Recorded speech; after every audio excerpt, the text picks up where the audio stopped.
Bom dia, boa tarde, boa noite.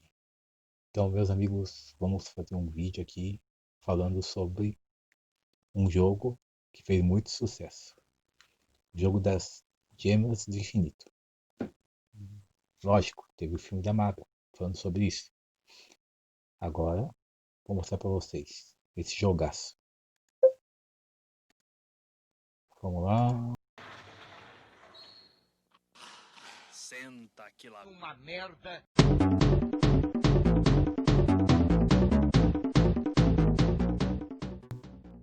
Marvel Super Heróis. War of the Gems. Esse jogo é incrível. Por que eu tô falando desse jogo? Porque ele tem coisas escondidas, mas creio que algumas das pessoas já sabem. Vamos lá. Essa intro épica ainda. Vamos ao que interessa.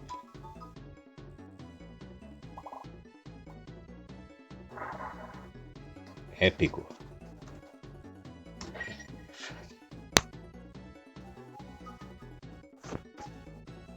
Vamos lá.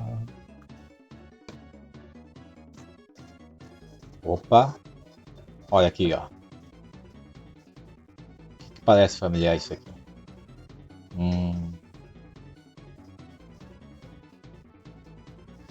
Não parece uma bola isso aqui. Agora vamos. Olha, olha só. A pirâmide na Amazônia.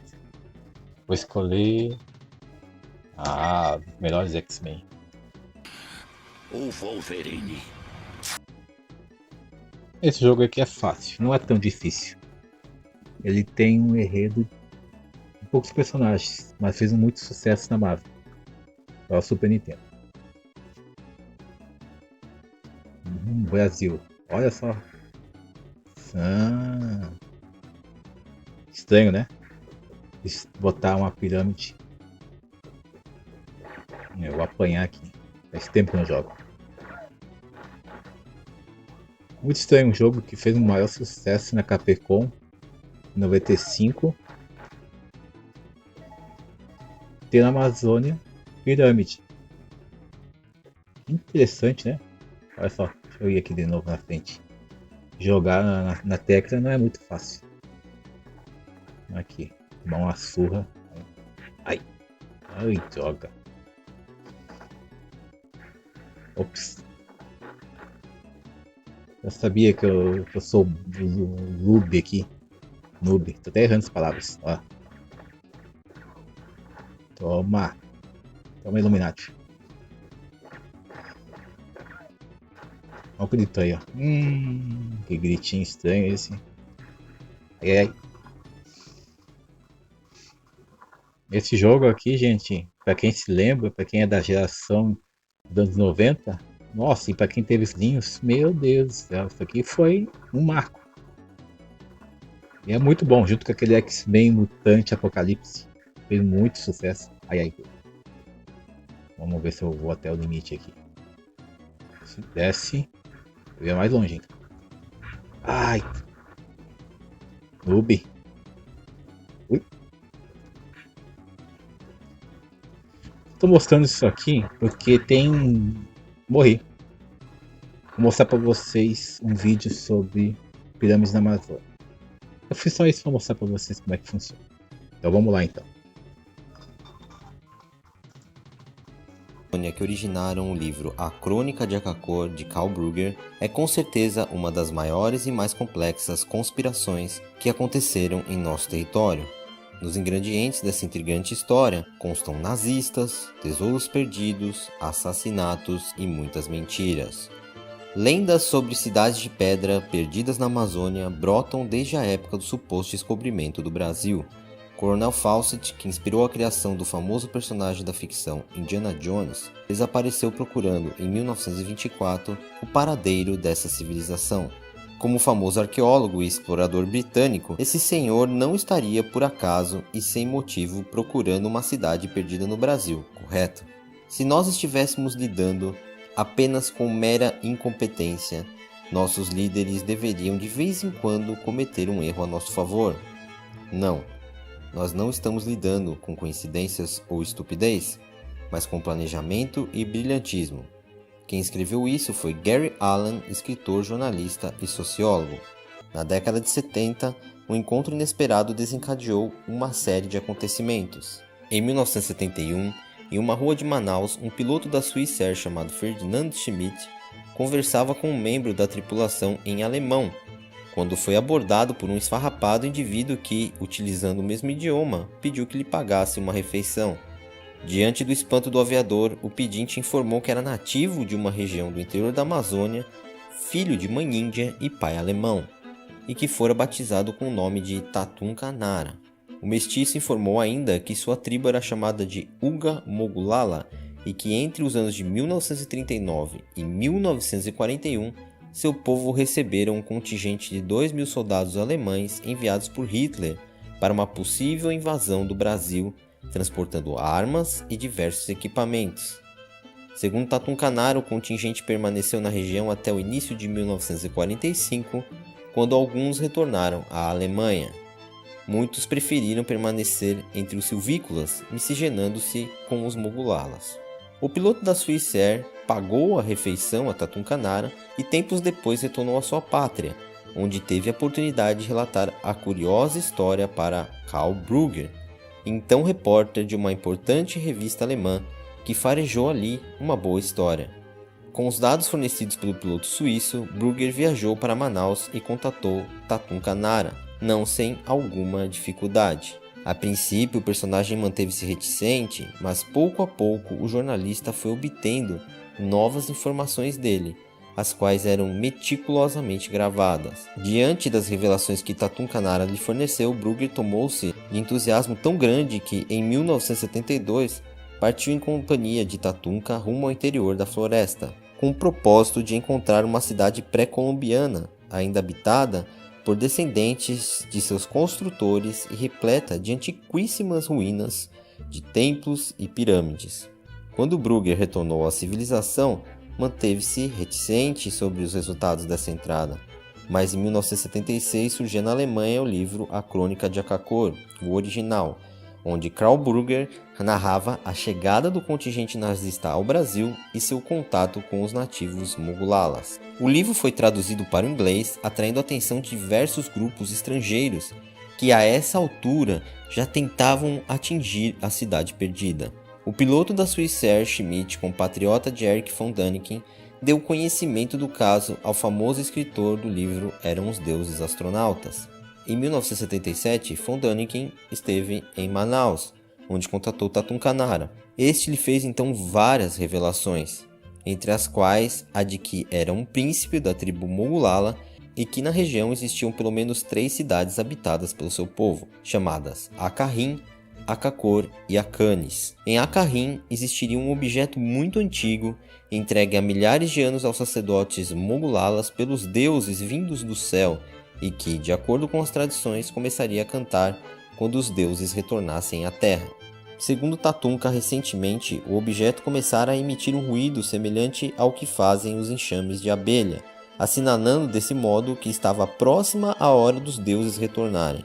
Entusiasmado com as notícias, Däniken encarregou Ferdinand Schmidt de acompanhar Tatum Canara até Acarrim e obter o misterioso objeto cantante a qualquer custo. Assim, foi organizada uma expedição provida de um bote com motor, armas, equipamentos de rádio e remédios.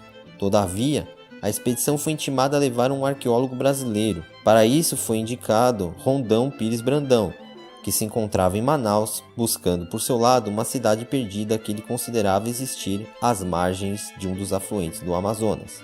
Até este momento, o assunto era desconhecido do público brasileiro em geral. Imagine, ruínas de uma antiga civilização em território brasileiro, que atraía a atenção internacional, e o livro A Crônica de Akakor não havia sido publicado no Brasil. Por quê? Claramente o regime militar tentava abafar o caso. muito provavelmente porque envolvia um estranho acobertamento à presença nazista na floresta amazônica. A intimação feita pelo governo para a participação do arqueólogo Rodão Pires Brandão fez com que a expedição fosse um fracasso.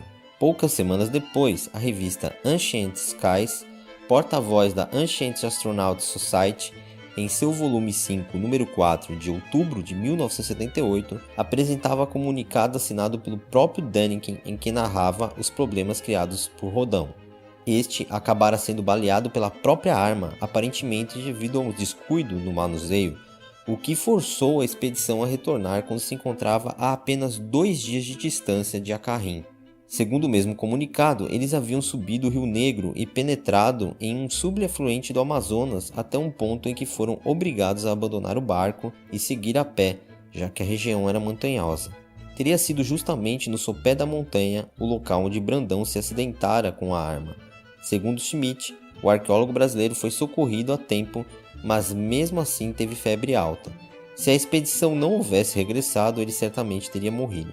Felizmente, conseguiram atingir um posto policial, onde um hidroavião recolheu o grupo inteiro, levando Rondão a Manaus. Ao concluir o comunicado, Däniken deixa claro que Rondão se ferira intencionalmente para forçar o retorno da expedição, mas que era sua intenção enviar Schmidt e Tatunkanara novamente, entre abril e maio de 1979, época em que o regime das chuvas permite que as ruínas sejam atingidas. Após o retorno da pequena expedição, os acontecimentos passaram a ter nova feição, pois Tatunkanara não concordou em voltar a servir de guia ao grupo suíço, tendo se juntado a Rondão, que por sua vez se associara a um curioso cidadão chamado José Alair da Costa Pires. Rumores davam conta de que um grupo inglês estava tentando atingir as ruínas pela Venezuela. Isso fez com que Brandão, com medo de perder a primazia do descobrimento, aparentemente desse um tiro no seu próprio pé para forçar o retorno da expedição e comunicar à imprensa em geral, televisões, jornais e revistas a sua descoberta da existência das pirâmides que já haviam sido avistadas por Carl Brugger em 1972. A revista Veja, de 1º de agosto de 1979, traz uma reportagem de 5 páginas em cores mostrando estruturas de forma piramidal cobertas por vegetação de tal forma que, se o achado houvesse ocorrido na área maia, não restaria a menor dúvida sobre sua origem. Mas logo após a realização das reportagens, começaram a surgir vozes destoantes e os especialistas declararam enfaticamente que o que alguns tomavam por pirâmides eram apenas morros. 3 anos após o lançamento do livro de Carl Brugger, o povo brasileiro tomava conhecimento dessas descobertas devido a um temor de que ingleses ficassem com a glória. O livro nunca foi lançado no Brasil. Até este momento, as ruínas existiam, tinham sido avistadas, um jornalista respeitado havia estudado por 4 anos o assunto e publicado um livro que causara comoção internacional. O piloto suíço também havia avistado o local, Schmidt com Tatunka, que após a longa jornada estavam próximos ao que parecia ser a entrada da cidade. Ao longe, Schmidt conseguia avistar as 3 pirâmides. Aparentemente, alemães nazistas estiveram e ainda estavam na floresta. Voltando ainda mais no tempo, o próprio coronel Fawcett tinha certeza da existência das ruínas. Porém, agora especialistas declaravam enfaticamente que as pirâmides eram apenas morros, se ao menos irem ao local. Ou seja, antes da reportagem da Veja, as ruínas existiam, todos estavam preocupados em defender as pirâmides e em proibir a publicação de um livro.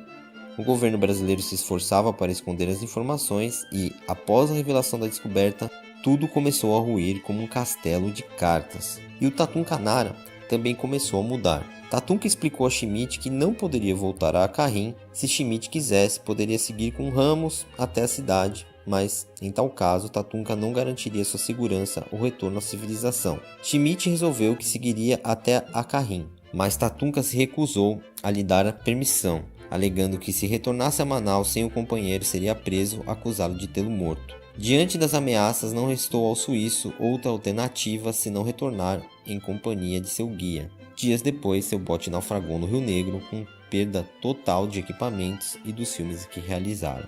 Carl Brugger reapareceu no Rio de Janeiro, acompanhado por Tatunkanara. e convidou o conhecido cineasta Orlando Senna para acompanhá-los até as Cidades Perdidas. Em um artigo publicado na revista Transit em junho de 1982, o próprio Orlando Senna justificava a não realização da expedição pelo fato de que Tatunka não garantiria nenhuma segurança à equipe que teria de cruzar uma região inóspita e habitada por índios em pé de guerra contra quaisquer estranhos que penetrassem em seu território. O projeto foi suspenso e Orlando Senna informava não ter mais notícias de Brugger ou Tatunka Nara. Este é o grande truque da conspiração: como fazer que pirâmides e ruínas desapareçam. Óbvio que não há como tirá-las do local, então os mestres da manipulação articularam uma grande campanha de contra-informação que culminou no assassinato de Karl Brugger em 3 de janeiro de 1984. A testemunha do assassinato de Karl Brugger diz que ele foi abordado na rua por um cidadão que disse alguma coisa em português no ouvido da vítima. Brugger concordou, acenou com a cabeça. O cidadão puxou um revólver e deu 3 tiros no coração do jornalista. Após o incidente, o foco mudou e as discussões sobre as ruínas desapareceram totalmente. Em 8 de janeiro de 1984, o jornal Estado de São Paulo publicou uma matéria que explicava o assassinato e relatava que Tatunka Nara era um ex-marinheiro alemão neurótico de guerra que se estabeleceu na Amazônia e enganava todo mundo. Vários outros órgãos de imprensa denunciaram o guia de Karl Brugger, Tatunka, como responsável pelos assassinatos de turistas estrangeiros que morreram na floresta, culminando com a matéria do programa Fantástico da Rede Globo em 1990. Documentos que surgiram na Alemanha davam como certo que Tatunka Nara, agora Günter Hauck, era um psicopata, falsário, vigarista, assassino e até explorador de índios. O interessante é que a polícia diz que Karl Brugger foi assassinado por um assaltante e o Ministério Público afirma que foi Tatunka Nara por causa dos lucros das vendas do livro A Crônica de Akakor. Outro fato, denunciado no Matéria do Fantástico, é muito controverso. A irmã de John Reed, um dos americanos desaparecidos, supostamente morto por Tatunka, diz que chegou a vir ao Brasil para tentar falar com Tatunka, mas não conseguiu e acusou o consular dos Estados Unidos em Manaus, James Fish, de não ter colaborado e ter sonegado informações importantes sobre o desaparecimento. Finalmente, em 1990, para terminar a contra-informação, já que necessitavam de documento internacional, um aventureiro alemão chamado Rüdiger Nyberg, junto ao produtor de cinema Wolfgang Brog, supostamente haviam enganado o inocente Tatunka, fazendo com que sua história fosse desfeita. O nome do documentário realizado a partir do golpe dos malandrinhos alemães é The Mystery of Tatunka Nara. Um documento da Procuradoria-Geral do Estado do Amazonas diz: pouco antes da sua extradição para o Peru, os oficiais, seus amigos, libertaram-no da prisão de Rio Branco e tornaram a levá-lo para Manaus. Afirma ainda que ele foi informante do DOI-CODE, do SNI e do CMA a partir de 1972. Tatunka passava informações a respeito da atuação de funcionários da FUNAI, de políticos e do então prefeito de Barcelos, de nome Manuel. Na reportagem do Fantástico de 1990, o então diretor-geral da Polícia Federal, Romeu Tuma, garantiu que se Hauck realmente fosse um homicida, seria julgado pelo Código Penal brasileiro e que, se fosse comprovado o crime de falsidade ideológica, poderia inclusive cumprir pena no Brasil antes de ser deportado. Pois é, Tatunka Nara ou Günter Hauck nunca foi preso ou deportado. Outra parte interessante da reportagem é o silêncio dos cidadãos de Barcelos. Ninguém quis falar com a imprensa, segundo o jornalista da Rede Globo, porque não queriam se envolver nos crimes de Tatunka. O arqueólogo Aurélio MG de Abreu falou que alguns acompanhantes de Tatunka Nara nas expedições estavam sendo assassinados. Inclusive, um deles foi metralhado. O próprio Aurélio diz ter sido ameaçado algumas vezes após publicar artigos sobre o assunto. Uma última observação importante: o Brasil é o país que possui o maior número de povos não contatados em todo o mundo, e os nazistas tinham interesse mesmo no Brasil e estiveram na Amazônia. Karl Brugger conseguiu um vídeo na Alemanha que mostra a partida dos nazistas e a chegada ao Brasil.